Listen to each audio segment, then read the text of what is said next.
Hello everybody. Well, I'm back again. In my river walk, lake walk I made, I guess it was yesterday, I had a subscriber or a viewer. I mentioned the Burgess Cemetery there at the county park. And I had a subscriber or viewer say, why don't you make a video in the old cemetery? I chose to do something a little different, and I've come to a better cemetery, if there is such a thing.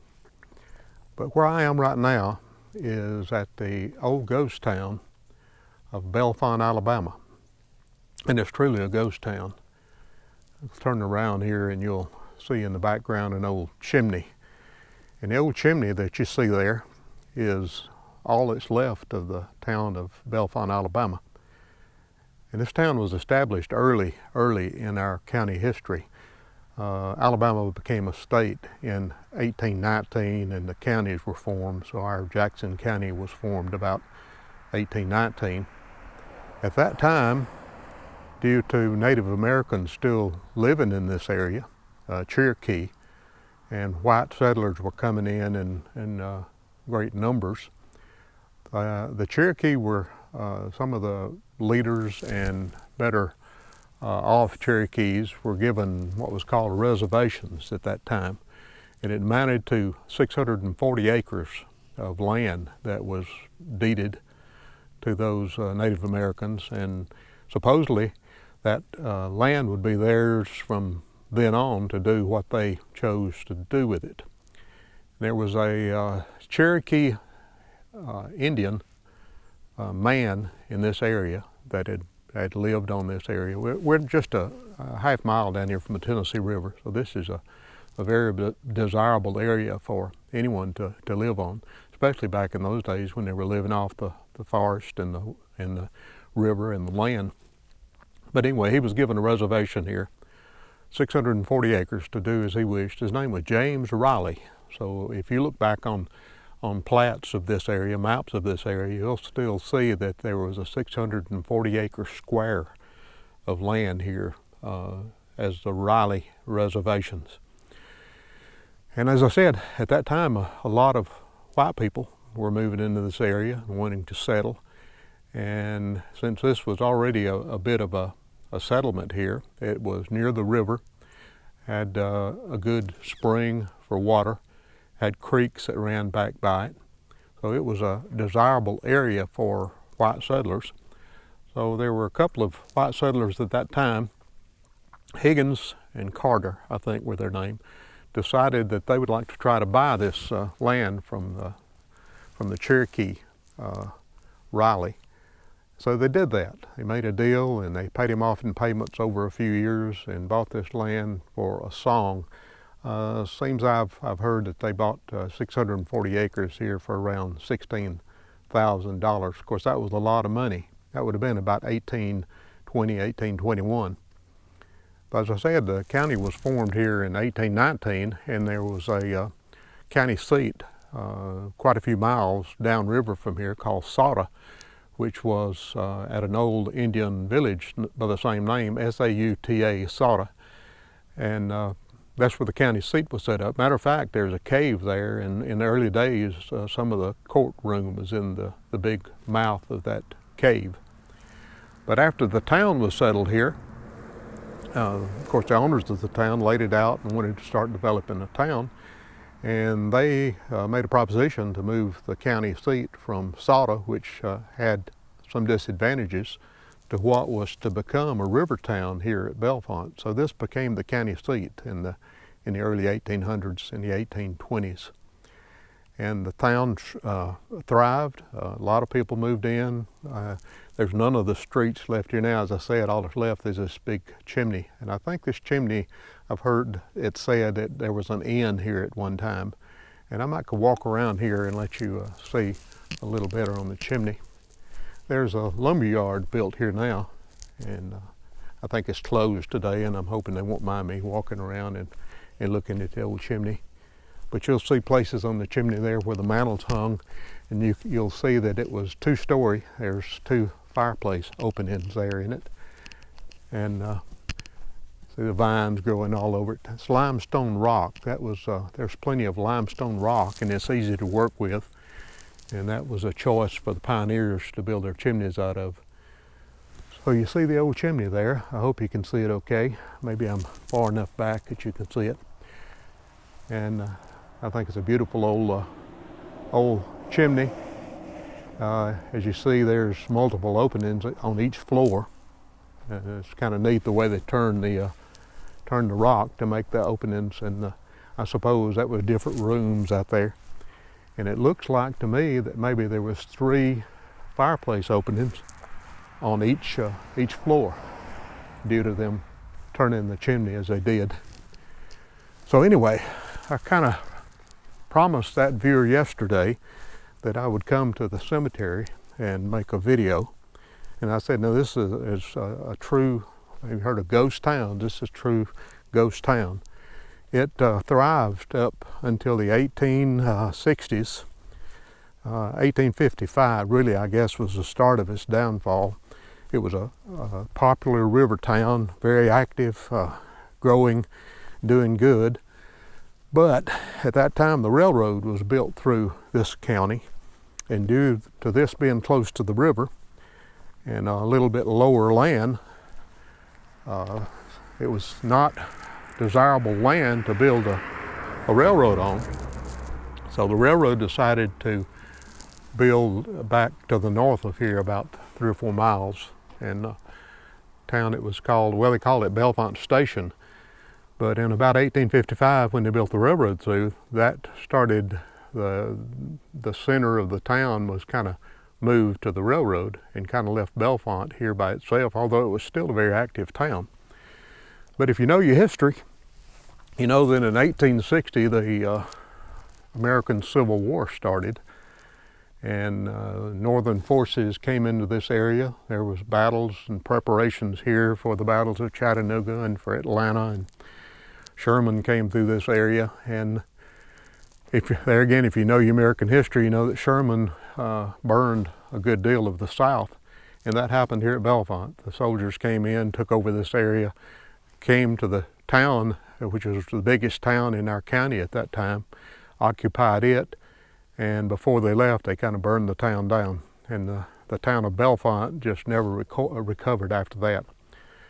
And later on, the county seat moved due to the Bellefonte becoming a less popular place due to it being burned down, and they moved to Bellefonte. They moved the courthouse and the county seat down to Scottsboro, where I was yesterday. So the cemetery is back that way, and I'm not going to walk over there. I'm going to get back in the truck. I'll probably turn the camera off, get back in the truck, and drive over to where the cemetery. And you probably can't tell by the lay of the land, but this is kind of up on a raised area here, and it falls off to the north down to a creek on the north side and the east side. It's called Town Creek. I guess that was named for the town of Bellefonte. It comes back in here.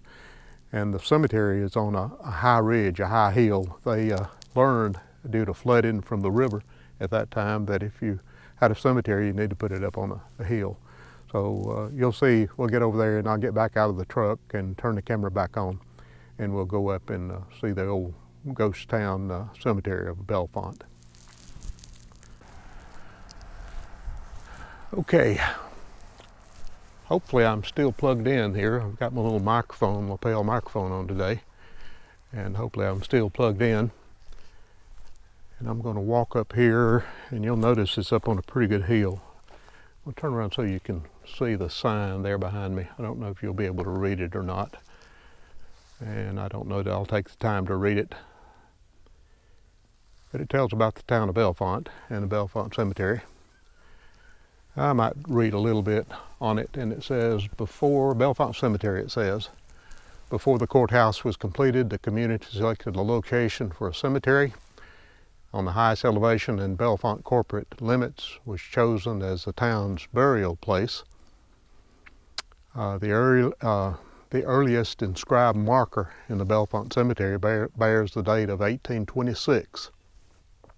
The Civil War extracted a heavy toll on Bellefonte. The Federal Army burned the courthouse and the town never recovered The town square was sold at public auction in 1878. Only the Bellefonte Cemetery remains of the bustling river port town, which was Jackson County's seat of justice from 1928 until November. That was from 1828 until November of 1868, which was 3 years after the Civil War. Some people around here call that the War of Northern Aggression, also known as the War between the states. The Jackson County Historical Association began efforts to preserve the Bellefonte Cemetery in 2005. They placed the marker here to honor those individuals who established the 19th century town of Belfont, Alabama. And I think there's some inscriptions on the back.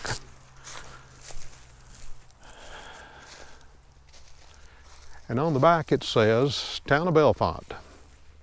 The Alabama legislature established Riley's on Mud Creek as a voting site 5 days after Jackson County was created on December 13, 1819. Shortly thereafter, Stephen Carter and George W. Higgins purchased James Riley's 640-acre Cherokee Reserve. According to local history, Carter and Higgins renamed Riley's on Mud Creek to Belfont after the spring which served as the town's water supply, and they began selling lots in the town. On December 15, 1821, the Alabama legislature incorporated 60 acres in Belfont, and 6 years later the legislature extended Belfont's corporate limits to include 100 acres of land donated to the county by Carter and Higgins. Belfont was selected as Jackson County's first permanent seat of justice, and a 2-story brick courthouse was erected in 1828. So you probably saw the little hill, the steps going up to the cemetery, and it's a pretty good little rise. Off the road here it goes up, I guess 20-25 feet. Like I say, they chose a high area for their burial grounds because of the flooding of the river. I'm up the steps and up on top now, and I'll just kind of walk around. The cemetery has not been kept up through the years, and it's in ruins. A lot of the tombstones have been broken and things like that. So you'll see some of the tombstone rubble and other things as I walk around. There's some huge cedar trees still growing back in here. You'll see some of the tombs there that have either been vandalized and broken apart or fell in due to length of time. Like we were saying, this cemetery goes back almost 200 years. And I'll turn around so you can see some of the old tombstones. Some are just leaning up against trees.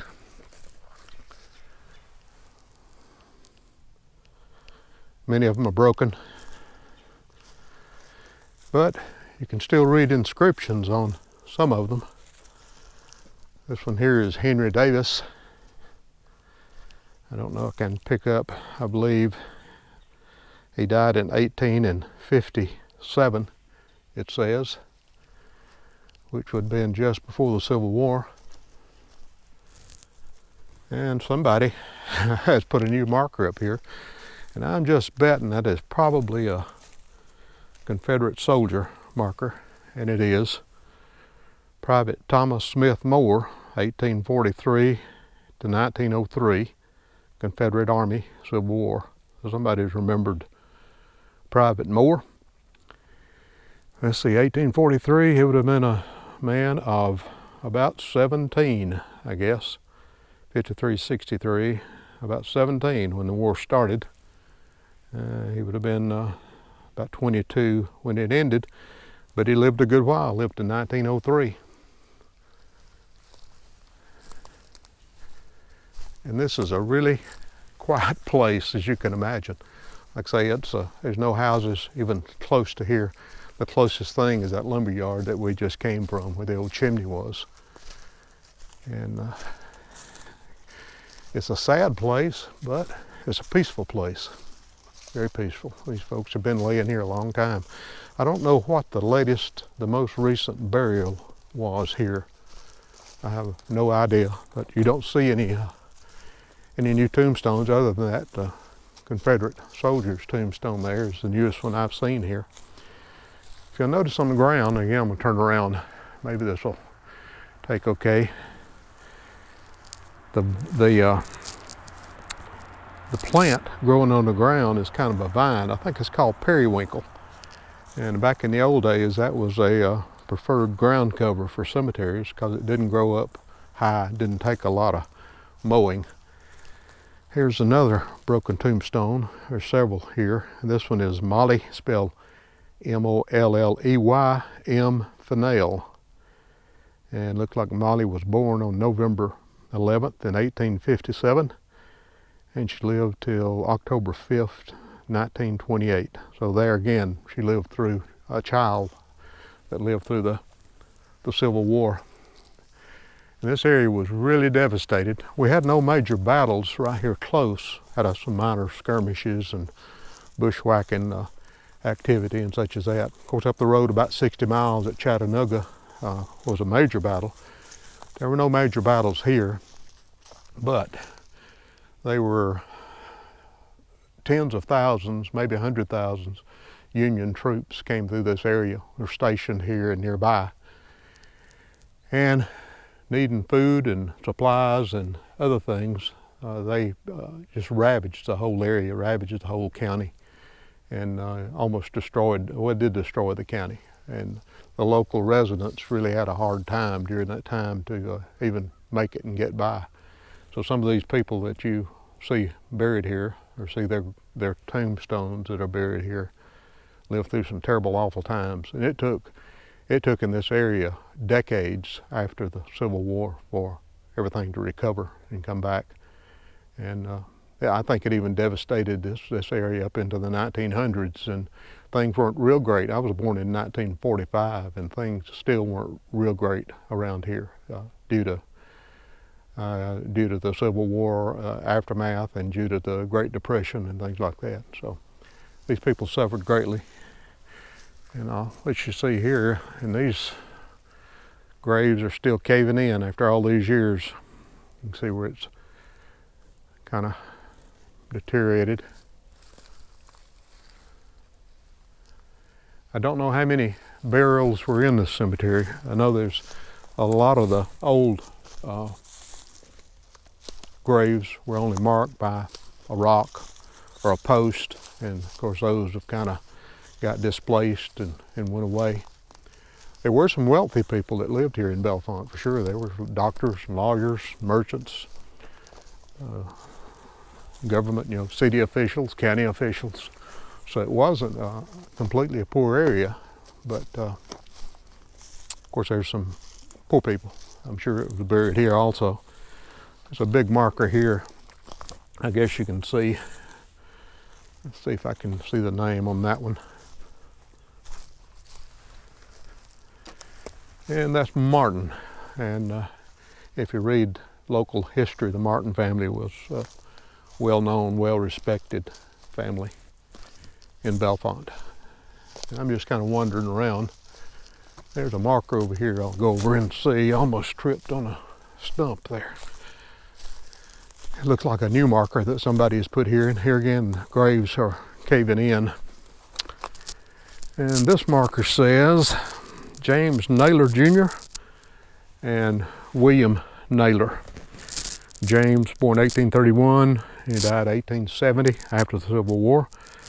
William was born, probably his son, it says his son was born 1851 and he died in 1870. It says the father was in Alabama Cavalry, Company B, and the 9th Regiment of the Alabama Cavalry. And I got a little bit of sniffles going on here, so you may hear me sniffling a little bit. I'll try not to do that too much. I'll show you this old marker. And there's some fraternal organizations around this area called the Woodmen of the World. And it says that this person was a Woodman of the World member, His name evidently was Crawford, P.C. Crawford it says. And he was kind of a latecomer. Says P.C. Crawford, October 4th, 1884, and he lived October 20th, 1918. And I suppose that organization is still in effect, although I don't know of any active chapters in this area right now.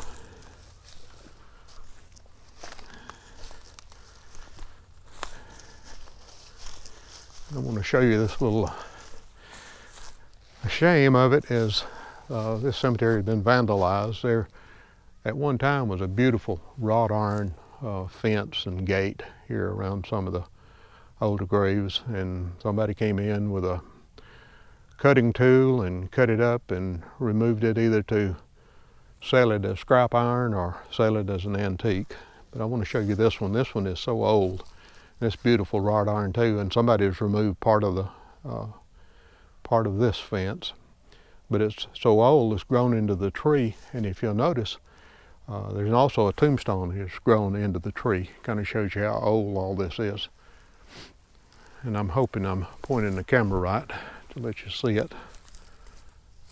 And you'll see there on the left where the railing is completely, the old tree just grew around it.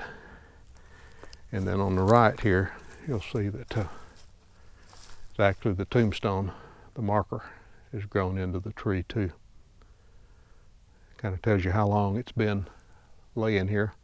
And it looks like those trees have grown just straight up out of the grave. And I've heard, I don't know it for a fact, but I've heard that one time it was a tradition in the South, it may have been a tradition other places, that in a person before they buried them, they would put some sort of seed, like an acorn, a hickory nut, something that would grow, and that those trees actually sprouted and grew up out of that grave. There was some thought of continuing life there. And there's an old building here. I'll turn around and see if you can see the old building. I don't know what it was. You'll see it back in the weeds there. And it's a very overcast day here today. Not bright at all. So I'm hoping the pictures will turn out okay. The video will turn out okay. Like I say, there's some huge old cedar trees here. There's one here beside me. I'll turn so you can see it. It's probably 2.5 feet in diameter, and that thing goes up probably 75 feet. And these are eastern red cedar. And of course they're evergreen, stay green all year. And walking through more of the periwinkle. And I think I'm going to try to walk down to where the fence was that was vandalized and see what's left of it. I'm a little bit hoarse today. I guess I talked too much yesterday. I rattled on too long.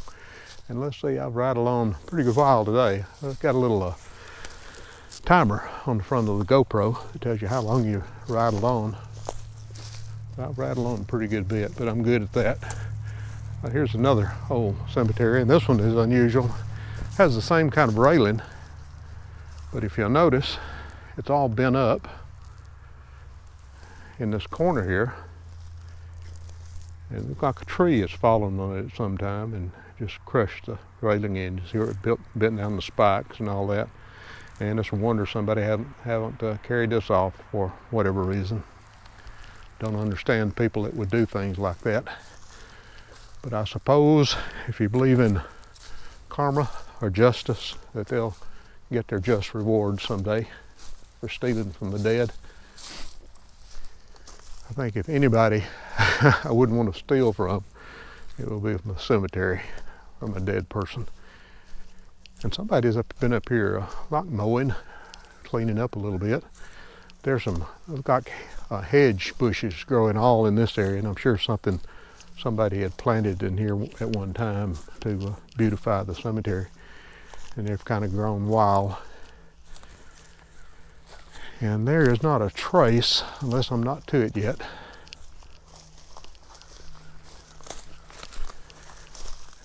Not a trace, well there is. There's just one old tree here, and a one post, and somebody has completely cleaned this out, but I'm going to turn this around and show you. They got everything they could get without cutting down trees, and I guess couldn't pull up the post. But anyway, here's what the vandals left. You'll see this is looks like an old cedar stump, and all they couldn't get there was the part of the fence that had grown inside it. And there's one little post down there that they couldn't get, and there's one very ornate post here by that old cedar tree that they couldn't pull up. So what do? People steal from the dead. I don't know. There's another old structure over here. No, I guess it's a tree that's blown down.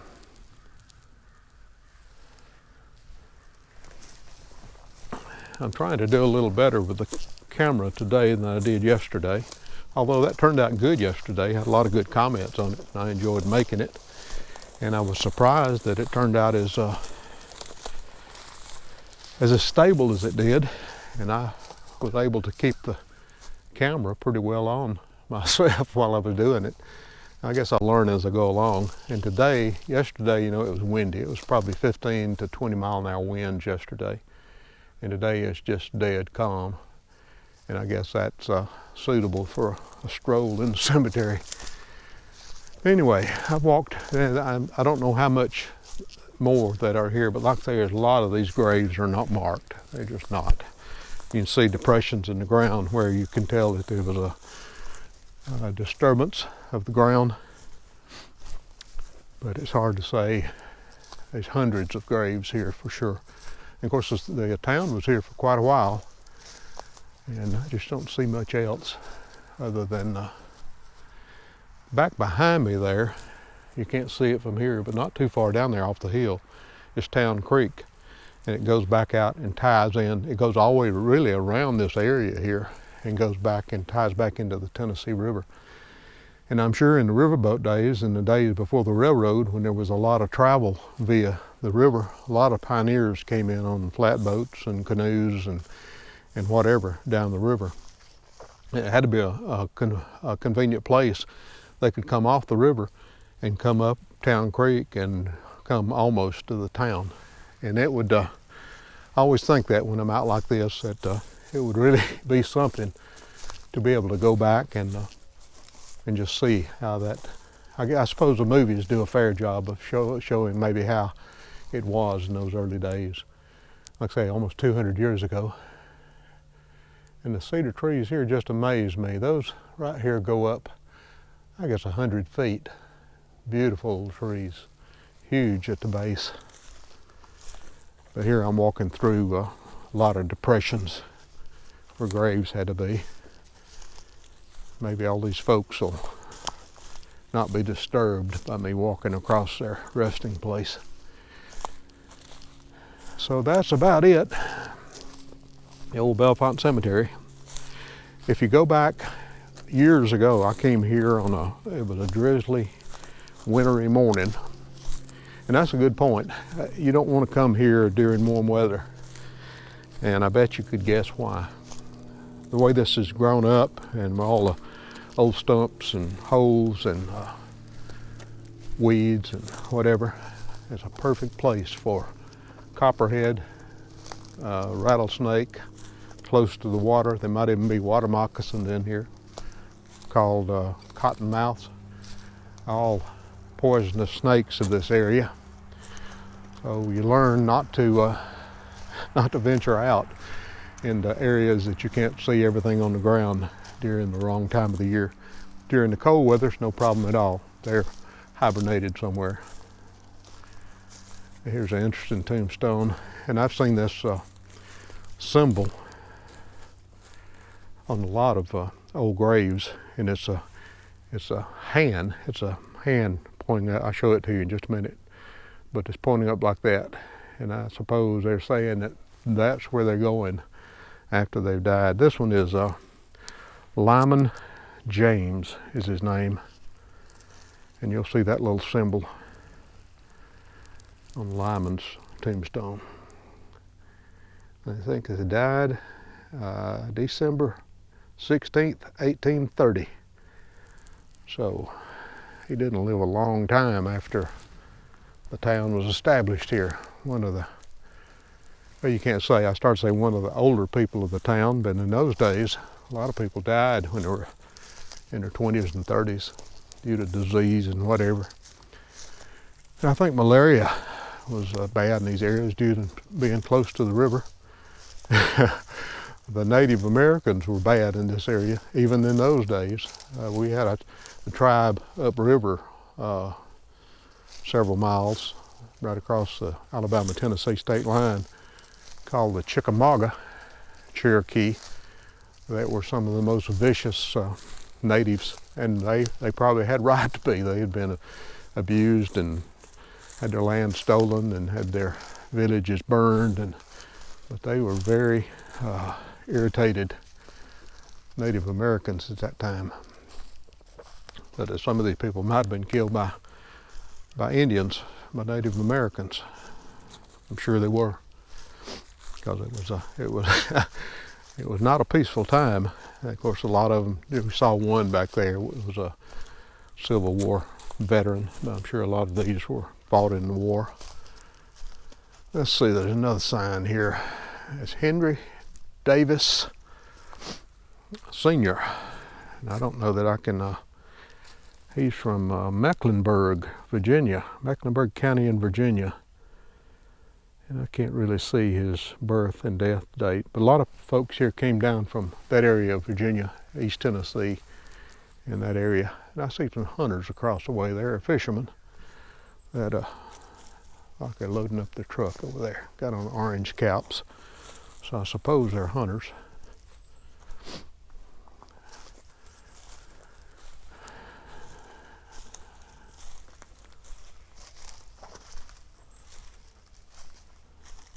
Oh, here's a huge tombstone. It's kind of I'm going to turn it around so you can see this.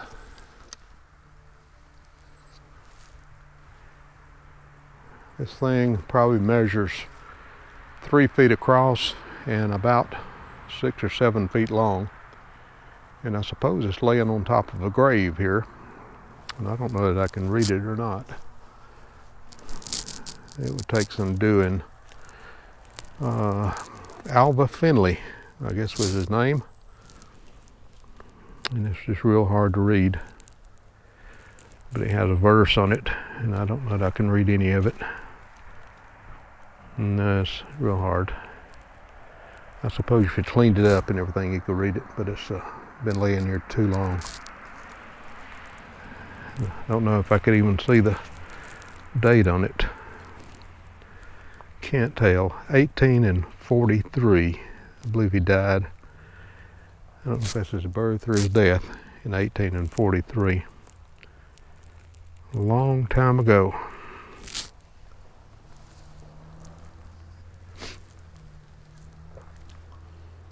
So, I guess that's about our end of our tour of the Ghost Town Cemetery. I was about to say a while ago, I did make another video of this several years ago. If you go back, I think it's called Ghost Town Cemetery or something. I didn't do a lot of talking in it. I just kind of showed you what it looked like and had some music in the background. But you might, if you want to search back in my old videos, you might see that.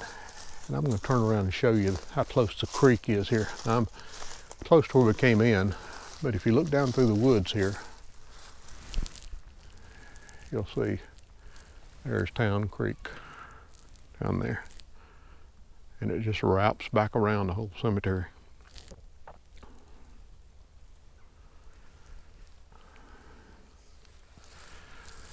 So, that's about it for the Ghost Town Cemetery. I'll take this back home and edit part of it where where some of the parts where I'm bouncing the camera around, and try to get it uploaded and see how it turns out.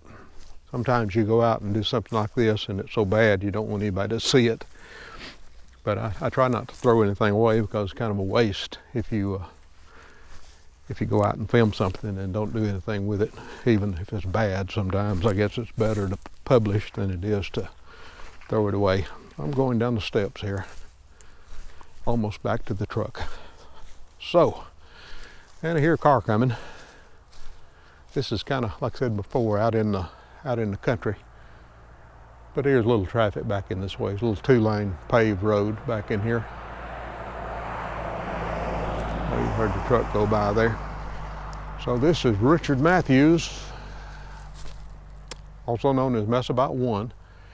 I don't think I told the date today. This is January 31st, the year 2015. And it's kind of chilly out today. The temperature is around under 50 degrees, probably upper 40s. No sun at all, it's overcast. But I'll call that the end of this video, and I'll talk to you a little bit later. Thanks for watching.